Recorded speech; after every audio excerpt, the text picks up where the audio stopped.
Hello welcome guys. आज हम start करेंगे अभिमन्यु सीरीज़ का। आज हम नया सब्जेक्ट लेके आए हैं जिसमें पढ़ेंगे हम बेसिक लॉ मूल विधि यूपीएसआई क्रैश कोर्स के लिए।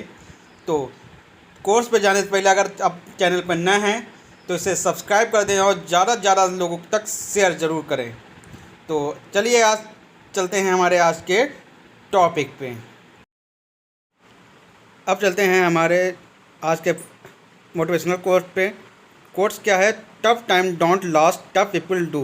मतलब कि टाइम बुरा नहीं होता है। लेके आए हैं आप अभिमन्यु सीरीज का जो टॉपिक है बेसिक्स लॉ। इसमें आज हम ये पहला लेक्चर लेके आए हैं कि यूपीएसआई क्रैश कोर्स के लिए। मैं देख रहा था कि काफ़ी दिनों से आपकी रिक्वेस्ट आ रही थी कि आप सर जीएस जीए और जीएस के लिए कुछ बताइए, तो मैंने आज पहला लेक्चर लेके आया हूँ बेसिक लॉ मूल विधि। तो पहले चलने से पहले अगर आप चैनल पर नए हैं तो इसे सब्सक्राइब कर दें और अपने फ्रेंड्स के साथ ज़्यादा से ज़्यादा शेयर कर लें। जब तक के लिए हम यहाँ पर थोड़ा वेट करते हैं कि जब तक लोग लाइव आ जाएँ।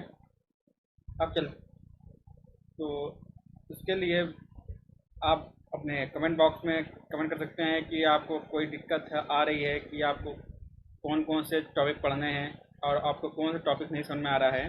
सारे टॉपिक आप बता सकते हैं। आपकी कोई भी क्वेरी है किसी भी सब्जेक्ट से रिलेटेड, यूपीएसआई से या किसी अदर कोर्स के लिए आपको रिक्वायरमेंट है तो आप बता सकते हैं। उसके लिए नए नए कोर्स लाए जाएंगे। और ये यहाँ पर बिल्कुल यूट्यूब पे बिल्कुल फ्री सेवा है। यहाँ पे कोई चार्जेस नहीं लगेंगे। आप फ्री कोर्स फ्री रहेगा। तो जल्दी से इसे अपनी सोशल मीडिया प्लेटफॉर्म पे इसे जल्दी से लिंक को शेयर करें। आइए चलते स्टार्ट करते हैं हमें आज का पहला।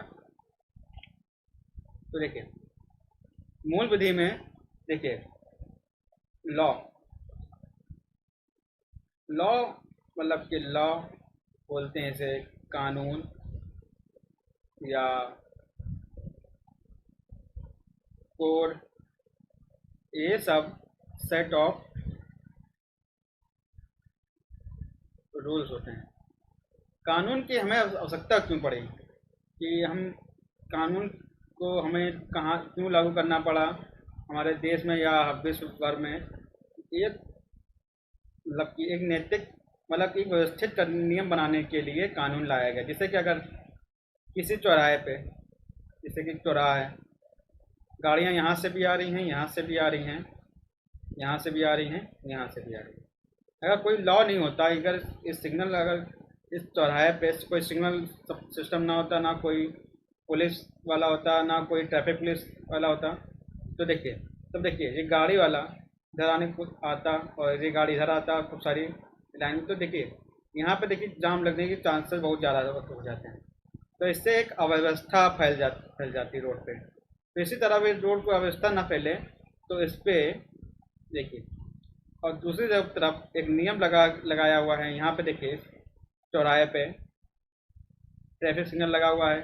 देखिए अगर रेड लाइट इस तरफ की होगी तो इधर वाले वाहन रुक जाएंगे और इधर वाले वाहन सीधे चले जाएंगे। उसी तरह देखिए तो रेड सिग्नल इधर साइड होगा, इस साइड, तो इधर के वाहन रुक जाएंगे और इधर वाले वाहन आसानी से साथ साथ जा सकते हैं। तो इससे एक व्यवस्था फैल बन गई है। तो देखिए एक नियम बना दिया गया है कि इसके कि आप जैसे कि जैसे इंडिया में है, ये रोड है, तो जो लोग चलेंगे अपनी बाईं ओर चलेंगे, ना कि दाईं ओर। जैसा कि बाईं ओर जाने वाले जो जो वाहन होते हैं दाईं ओर से जाते हैं और आने वाले वाहन जो होते हैं वो अपने बाएं ओर चलते हैं। तो इससे एक व्यवस्था रहती है कि कोई भी वाहन आपस में ना टकराए, या एक जैसे कि चल कोई भी गाड़ी आ रही है, तेज आ रही है, धीमे आ रही है, तो आपस में कोलिजन ना हो या कोई दुर्घटना से बचने के लिए ये नियम बनाए गए हैं कि रोड के जैसे रोड के नियम है। तो मतलब कि कानून होते क्या है, तो आप इसे लिखिए। कानून जो होता है सेट ऑफ रूल होते हैं, मतलब कि वे नियम जिसके द्वारा व्यक्ति नियमों से बंधे बने रहते हैं और नैतिकता के बारे में। जैसे कि आप इसे डेफिनेशन लिख लीजिए। Laws are rules the binding the whole society and limit the action behavior etc of different people। तो देखिए हमारे समाज में अलग अलग बिहेवियर के लोग रहते हैं। किसी को ज़्यादा गुस्सा आता है, किसी को कम गुस्सा आता है, कोई भी बहुत हठी व्यक्ति होता है कि मुझे ये काम करना है।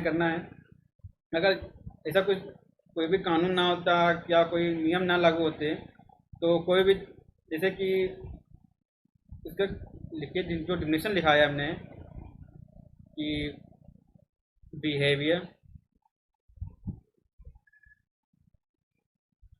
एक्शन और जिससे कुछ सोसाइटी की सेफ्टी के लिए सेफ्टी और हेल्थ। तो देखिए अगर अब हम परिवार में रहते हैं तो परिवार में भी कोई ना कोई छोटे छोटे नियम बने रहते हैं कि जिससे कि परिवार में कभी भी अव्यवस्था ना फैले। तो इसी तरह हम समाज में रहते हैं, मनुष्य जो है एक सामाजिक प्राणी है, वो समाज में रहता है, तो इसके लिए भी कानून लाया गया है। तो देखिए कानून के पहले जान लेते हैं कानून क्यों लाया गया है। तो देखिए ये जो व्यक्तियों के कृत्य, बिहेवियर, आचार और शब्द को कंट्रोल में लिमिट लगाकर नियंत्रित करते हैं। जैसे कि कोई दूध वाला है तो वे दूध में कोई, जैसे कि उसमें जो दूध में जैसे कि उसका रंग सफ़ेद रहे या उसमें मलाई पड़े, बहुत ज़्यादा पड़े, या उसमें कोई भी अन्य प्रोडक्ट बनाता है दूध वाला तो उसमें कोई भी मिलावट ना करे, जिससे कि लोगों की सेहत पे और कुछ सेफ्टी का ख्याल रखते हुए कुछ नियम बनाए जाते हैं। तो देखिए इसके उद्देश्य क्या होते हैं, तो देखिए लिख लीजिए जी इसके उद्देश्य।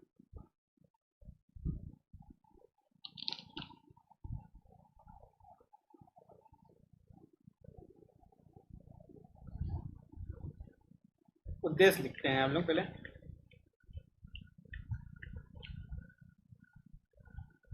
ऑब्जेक्टिव, कानून के उद्देश्य क्या क्या हैं।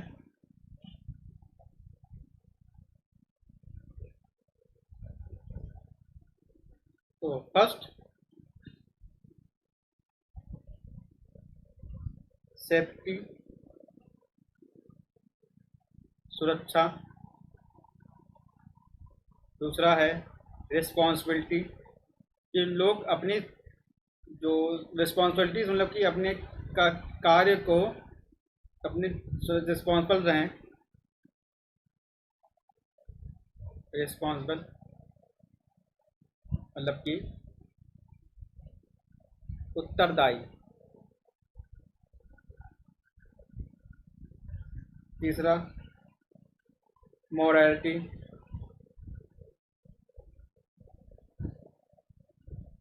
नैतिकता। और फोर्थ इक्वालिटी, समाज में समानता लाने के लिए। तो ये कानून सबको फॉलो करने पड़ते हैं कि कानून के, और इसे ऐसा तो है नहीं कि कोई कानून फॉलो करे। जो कानून जो बनाए गए हैं किसी एक व्यक्ति के लिए नहीं बनाए गए हैं। ये कानून जो बनाए जाते हैं सारे पूरी सोसाइटी के लिए बनाए गए हैं कि पूरा जो देश में रह रहे हैं या कहीं भी पूरे ऑल ओवर वर्ल्ड में हर जगह कोई ना कोई कानून लागू हैं। तो देखिए कानून जो होते हैं कई प्रकार के होते हैं, जैसे कि आप लिख लेंगे कॉन्स्टिट्यूशनल लॉ और आईपीसी, क्रिमिनल लॉ और सिविल लॉ के अलग अलग होते हैं।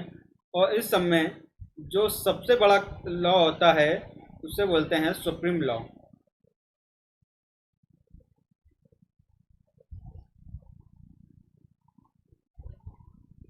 सुप्रीम लॉ जो होता है हमारा कॉन्स्टिट्यूशन है, मतलब कि संविधान। कॉन्स्टिट्यूशन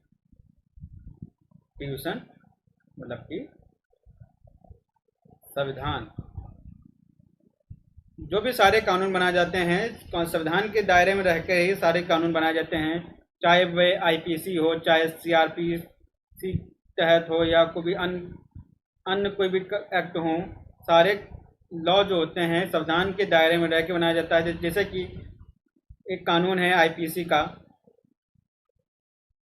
302।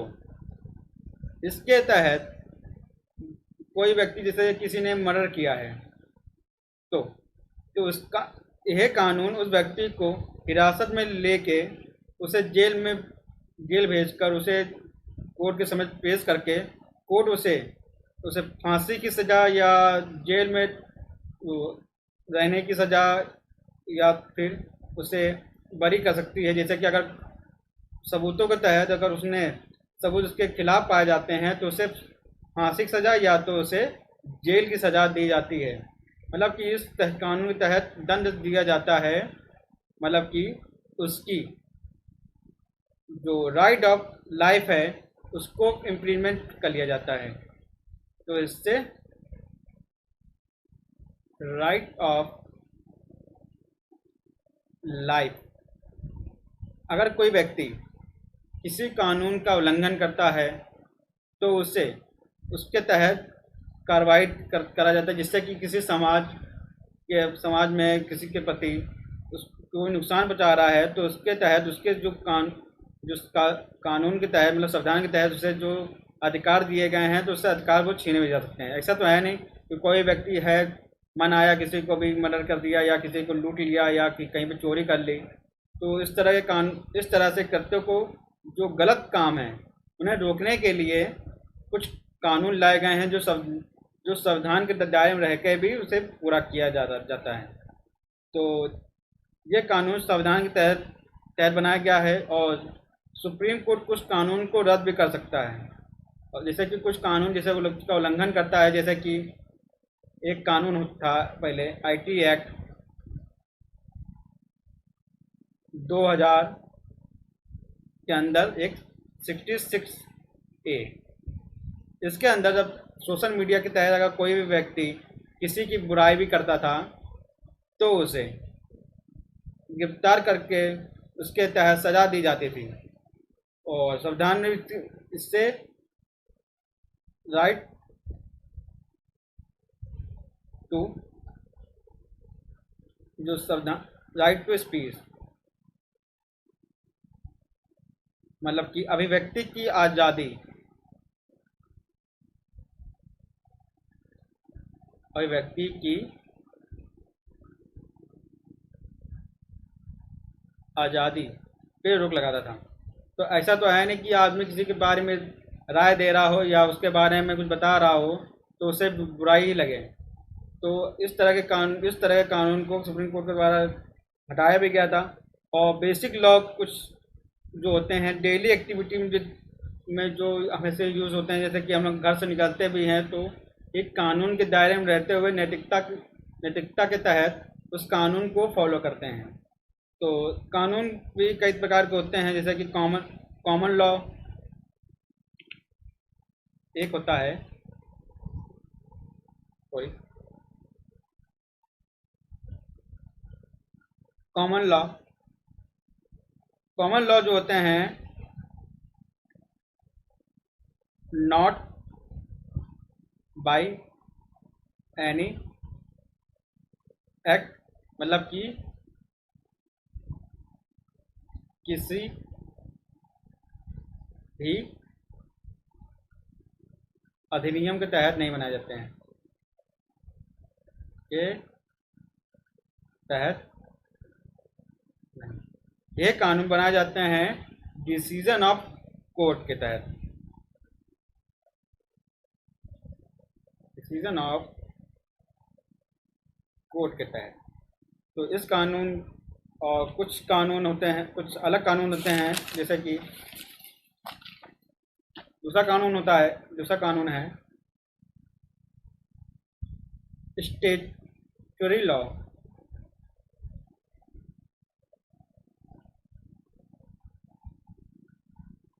स्टेचुटरी लॉ जिसे हिंदी में बोलते हैं वैधानिक कानून। वैधानिक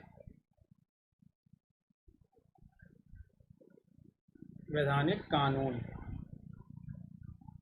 ये कानून किस अधिनियम को पारित करके बनाए जाते हैं। ये किसी नियम के तहत बनाए जाते हैं, अधिनियम के तहत किसी विधानसभा या संसद के अंदर बनाए जाते हैं कानून। और इनका जो गोल क्या क्या होता है इन कानून को बनाने का, गोल मतलब कि लक्ष्य। इन कानूनों का लक्ष्य होता है जैसे कि किसी क्रिमिनल सिविल और कानून को करना। जैसे कि दो लक्ष्य होते हैं, एक होता है क्रिमिनल लॉ, एक होता है सिविल लॉ। क्रिमिनल लॉ को बोलते हैं आपराधिक मामले, आपराधिक कानून, और इसे सिविल लॉ बोलते हैं नागरिक संहिता, नागरिक संहिता। और सिविल लॉ के और दूसरा नाम होता है, एक होता है दीवानी कानून, और क्रिमिनल लॉ को बोलते हैं फौजदारी कानून। देखिए क्रिमिनल लॉ के तहत क्या उसके लक्ष्य होते हैं। इसके तहत जो लक्ष्य होता है क्रिमिनल लॉ में, देखिए अगर किसी व्यक्ति ने मर्डर किया है, तो मैं एक आपको सिचुएशन देता हूँ। किसी व्यक्ति ने अगर किसी का मर्डर किया है तो आप उससे कंपनसेशन लेंगे या उसे पनिशमेंट करेंगे। तो आप देखें, तो मर्डर वर्ग के लॉ में आप उसे पनिशमेंट ही देंगे, उससे कोई क्षतिपूर्ति नहीं हुई, क्योंकि ये मर्डर के कानून, मर्डर से एक के तहत प्रभाव किसके पड़ा है, सोसाइटी के ऊपर पड़ा है। तो इसके तहत देखिए इसका लक्ष्य जो होता है पनिशमेंट होता है। वहीं सिविल लॉ के तहत उनका लक्ष्य जो होता है कंपनसेशन का होता है।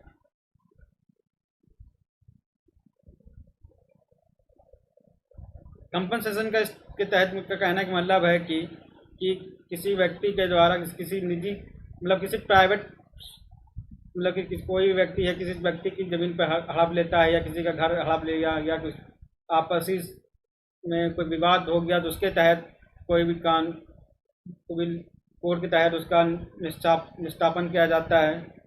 तो इसके तहत कोई ना कोई कंपनसेशन दिया जाता है मैक्सिमम केसेस में, और पनिशमेंट कुछ मामले में दिया जाता है, पर मैक्सिमम केसेस में कंपनसेशन जो होता है एक पार्टी जो दूसरी पार्टी के ऊपर जो आरोप लगाता है उसे कंपनसेशन के तहत, जैसा कि मानहानि का आरोप लगाते हैं कि कोई कई तरह से या कुछ और अनलॉफुल एक्टिविटी कर दी इसके तहत। और देखिए इसमें जो अभियोजन होता है,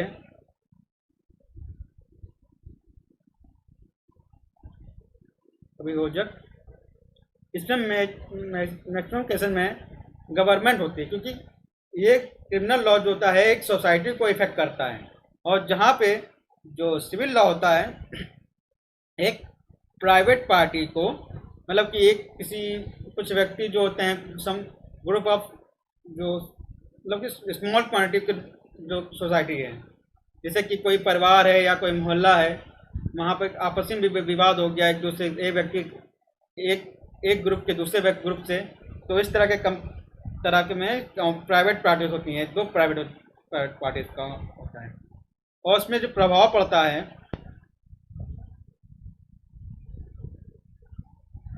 प्रभाव जो होता है समाज पे पड़ता है, सोसाइटी, वहीं पर ये प्राइवेट पार्टी को इफेक्ट करता है, मतलब कि निजी लोगों को। और देखिए अभी तक हमने क्या क्या पढ़ लिया है, आप बताइए। अभी तक हमने 3 चीज़ें पढ़ ली हैं। एक पढ़ ली है लॉ क्या होता है, दूसरा पढ़ लिया है कॉमन लॉ और स्टैट्यूटरी लॉ क्या होता है, तीसरा पढ़ लिया है क्रिमिनल लॉ और सिविल लॉ क्या होते हैं। अब देखिए क्रिमिनल लॉ के बारे में अंदर पढ़ेंगे, क्रिमिनल लॉ के बारे थोड़ा सा अंदर जानेंगे।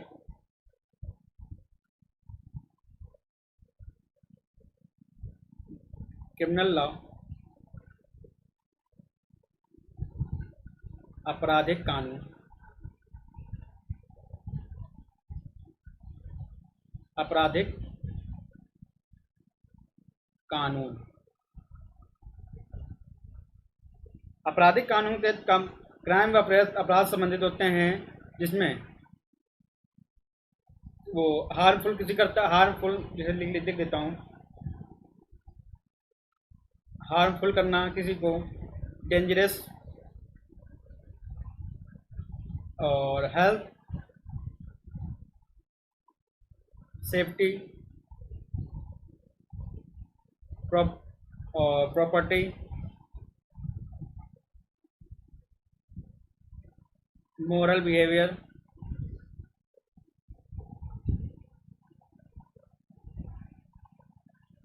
ये हमारे इसके इफेक्ट होते हैं। दैट इट इज इफेक्ट, ये लोगों को हानिकारक खतरनाक करते हो, जैसा कि और स्वास्थ्य सुरक्षा से संबंधित और नैतिकता को नुकसान पहुंचाता है। तो ऐसे कानून को 4 तत्व के तहत बताया जाता है। जैसे कि क्रिमिनल लॉ जो होते हैं 4 तत्व होते हैं इसके। एक होता है एक्टस रिया। ये जो शब्द है एक लैटिन वर्ड है, तो इसका देखिए मतलब क्या होता है हिंदी में, एक्टस रिया। इसके तहत जो प्रभाव पड़ता है फिजिकल एक्शन एक्टिविटी के तहत, मतलब किसे बोलते हैं गिल्टी एक्ट, गिल्टी एक्ट या दोषी कृत्य।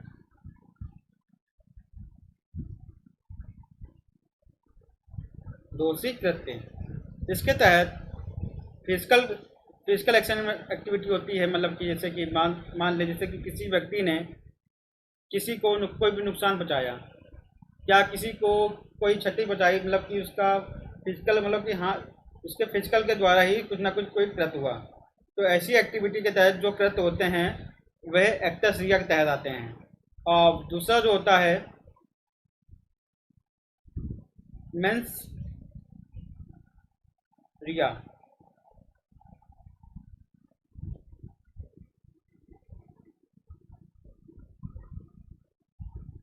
मेंस रिया के तहत मतलब कि किसी दिमागी जो ख्याल आया कि मुझे यह कृत्य करना है या कोई कृत्य करना चाह रहा है, तो ऐसे प्रक्रिया को मेंस रिया के तहत कानून के तहत बताया जाता है।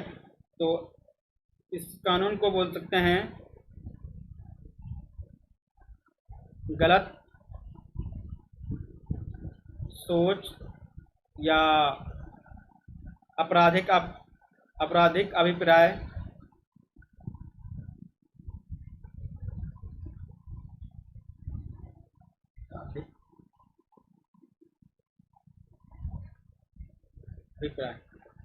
देखिए आपराधिक अभिप्राय मतलब जैसे कि कोई व्यक्ति किसी लूट की प्लानिंग कर रहा है या कोई आपराधिक किसी भी आपराधिक गतिविधि से रिलेटेड कोई भी करने का कृत्य सोच रहा है, जैसे कि तो इस तरह के कृत्य को करने से पहले रोकने के लिए, जैसे कि कोई प्लानिंग भी कर रहा है किसी अपराध करने के लिए, इस कानून को मतलब कि शंका हो जाए तो उस कानून में उससे मेंस रिया के तहत उससे सजा दी जाती है। मतलब कि क्रिमिनल लॉ के तहत कोई भी इन 4 तत्वों में से 3 तत्वों का होना आवश्यक होता है, तो वो क्रिमिनल लॉ के तहत आ जाते हैं। तो देखिए मेंस रिया मतलब कि इंटेंशनली वो उसे हार्म करना चाह रहा है। जैसे कोई व्यक्ति ए व्यक्ति है, किसी दूसरे व्यक्ति बी को इंटेंशनली उसका मर्डर करना चाह रहा है। उसने ए ने गोली चलाई और जो सी है जो खड़ा है तीसरा व्यक्ति बी जो है अचानक से नीचे झुक गया, तो वह गोली जाके सी को लग गई। तो इसके तहत जो इसने मर्डर करना चाह रहा था बी का, उसका इंटेंशन किसका था बी को मारने का, पर उसने अनइंटेंशनली उससे सी को गोली लग गई उसके द्वारा। तो ऐसी एक्टिविटी देखिए क्या हुआ, एक उसके द्वारा फिजिकल एक्टिविटी था, पर अगर बी को उसने अगर गोली लग जाती तो इसके तहत उसे मतलब कि उसका इरादतन हत्या थी उसकी, और सी को जो मारा है उसकी गैर इरादतन हत्या के तहत मारा है। तो बी को जो अगर उसका बी की मृत्यु होती तो उसे मर्डर का केस लगाते हैं, और सी को अगर गोली लगी है तो देखिए इस तरह के केस में कौन सा लॉ लगता, इसके तहत जो लगता है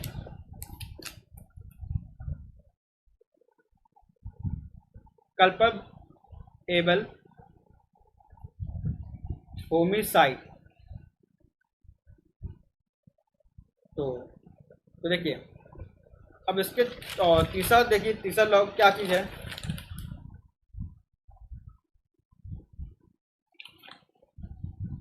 तीसरा जो है वह है ह्यूमन के द्वारा किया जाना चाहिए। कि कोई भी जैसे कि कोई व्यक्ति घोड़ा चला रहा है, घोड़ा गाड़ी, और उसके द्वारा किसी व्यक्ति को नुकसान हो जाए तो वे जो आपराधिक मामले चलेंगे घोड़े पर नहीं चल के व्यक्ति के ऊपर चलेंगे, जो व्यक्ति उसे कंट्रोल कर रहा था। उसकी लापरवाही के लिए उसके ऊपर मुकदमा चलेगा ह्यूमन के ऊपर। और फोर्थ है इंजरी मतलब कि उसे कोई भी इंजरी या हार्म मतलब कि कोई भी हानि अगर होनी चाहिए किसी दूसरे व्यक्ति को होती है इसमें। तो देखिए अगर किसी व्यक्ति ने, अब इसमें इन 4 तत्वों में से कोई भी 3 तत्व अगर होते हैं तो वे क्रिमिनल लॉ के तहत उसका कानून चलाया जाएगा, मतलब कि उसके ऊपर जो भी मुकदमा होगा क्रिमिनल लॉ के तहत होगा। अब चलते हैं हमारे आईपीसी पे। आईपीसी चलने से पहले अगर वीडियो पसंद आ रहा हो तो इसे जल्दी से जल्दी शेयर करें और अपने दोस्तों को भेजें सोशल मीडिया के थ्रू, और इसे लाइक करना ना भूलें। अब चलते हैं आईपीसी, इंडियन पीनल कोड। देखिए कोड का मतलब मैंने बताया था कि कोड मतलब कि होता है कानून। तो आईपीसी होता है, आईपीसी मीन्स है क्या होगा, भारतीय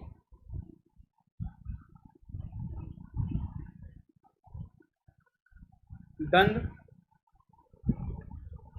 संहिता। इसके बारे में देखिए ये कब लागू किया था, 1860 इसको बोलते हैं आईपीसी। मतलब कि आईपीसी 1860। तो देखिए इसे लागू कब किया गया था और इसे पास कब किया गया था, इसके बारे में मैं कुछ बता देता हूँ। तो देखिए 1834 में जो विलियम बेंटिंग थे उनसे फर्स्ट लॉ कमीशन आया, फिर 6 अक्टूबर 1860 में इसे मंजूरी मिली थी। मंजूरी मिली किसके द्वारा, लॉर्ड कैनिंग के द्वारा, और 1 जनवरी 1862 को यह लागू हो गया था। और इसके बारे में अब अंदर से और पढ़ेंगे आईपीसी के बारे में हम अगले लेक्चर में। अगर आपको वीडियो पसंद आया हो तो इसे जल्दी ज़्यादा से ज़्यादा लाइक और शेयर करना ना भूलें, और अपने दोस्तों तक शेयर जरूर करें। Thanks for watching me on YouTube. अगर आपको ये सीरीज़ पसंद आ रही हो तो ज़्यादा से ज़्यादा लोग अपने फ्रेंड्स के साथ ज़रूर शेयर करें, और इसी के साथ अगर आपको ज़्यादा शेयर होता है वीडियो तो मैं इसका लिए जो नेक्स्ट वीडियो लेके आऊँगा जल्दी ही। तो like, subscribe and share with your friend. Thank you. Signing off.